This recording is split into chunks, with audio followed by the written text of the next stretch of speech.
Eh bien, bonjour à toutes et tous. Nous voici devant de la tomate.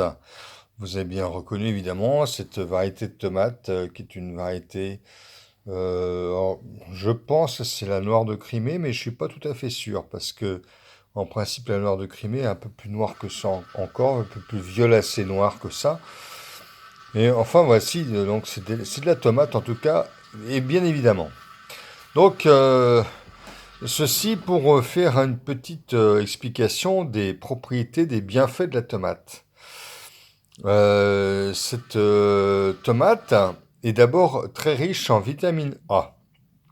Il faut le savoir. Donc vitamine A utile pour la peau, utile également pour la vue, comme tout ce qui est riche en vitamine A. Cicatrisant, bien évidemment. Mais c'est également un aliment riche en lycopène. Le lycopène, c'est un antioxydant puissant à vertu anticancéreuse, réputé comme anticancéreux. N'oublions pas que la tomate est un fruit également. C'est un fruit acide. Le pH de la tomate est en général entre 4 et 5, donc un pH relativement acide.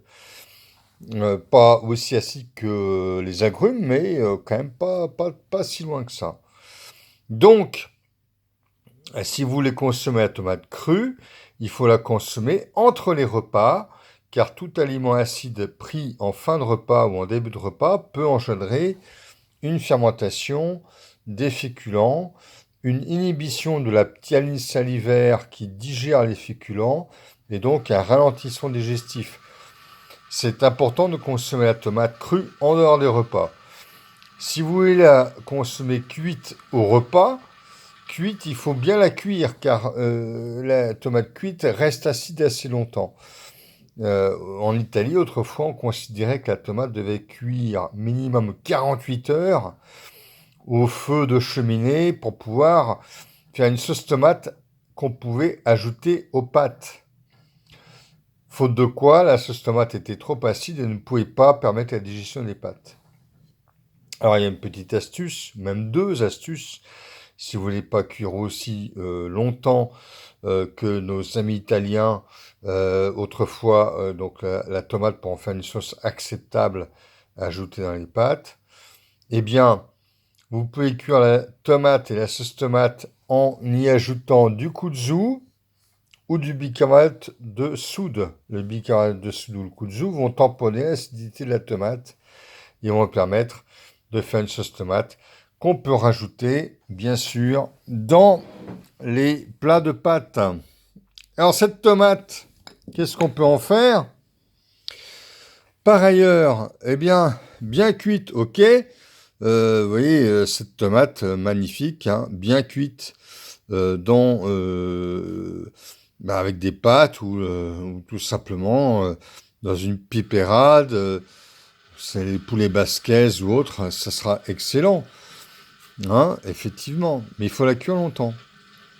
Ou ajouter le bicarbonate de soude ou le kudzu pour tamponner l'acidité de la tomate.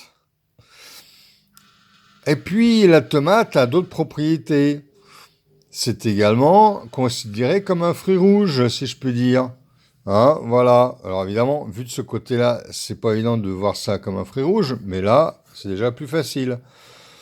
Ce fruit rouge, comme tous les fruits rouges, sera fluidifiant du sang, protecteur vasculaire, mais c'est également, comme tous les acides de fruits, un fluidifiant du sang d'une part, mais aussi un dissolvant des urates, donc utile comme anti-arthrétique.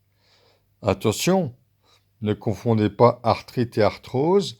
L'arthrite, ce sera bénéfique dans le cas d'arthrite parce que ça va éliminer l'acide urique. En cas d'arthrose, ce sera néfaste car l'acidité va éliminer les minéraux et donc entraîner une déminéralisation osseuse et articulaire.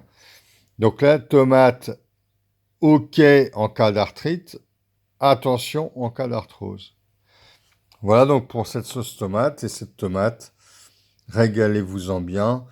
Mais comme disait Fernand Reynaud, Dans un sketch, la tomate, ça se mange absolument toute seule.